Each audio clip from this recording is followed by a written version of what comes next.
Good day, M4439. Please introduce yourself. My name is Karen Christian Escoritana.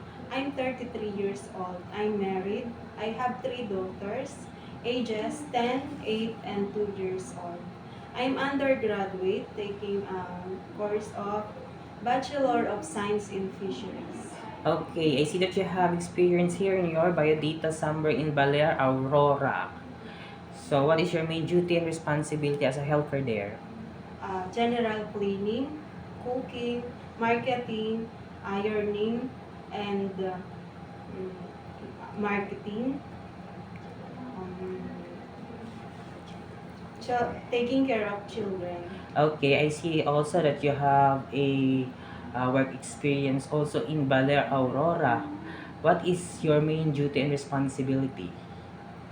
General cleaning, ironing, cooking, um, marketing,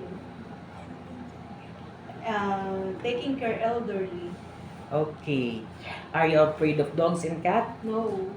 Are you willing to work on holiday setup? Yes, sir. I see that you have a long hair. It's okay to you to cut it short. Yes, sir. If the family didn't know how to speak English, are you willing to learn Yes, Cantonese? I'm willing. Why do you want to work in Hong Kong? I want to support my family, especially my 3 daughters for their educational needs. Okay. Do you know how to cook Chinese food? No, but I'm willing to learn. And what will you do to learn how to cook Chinese food? I will I will I will watch on YouTube because I have so many tutorial in YouTube. Okay, what will you do if the baby's crying?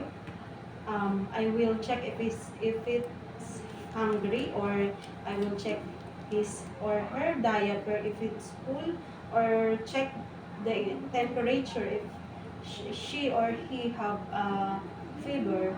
How long do you want to work in Hong Kong? As long as they need me, or as long as you need my service. Okay, what will you say for your employer? To their to my dearest employers, if you hired me, I'm willing to learn and hardworking. I'm trustworthy, and I'm honest, and willing to know and willing to learn. Thank you.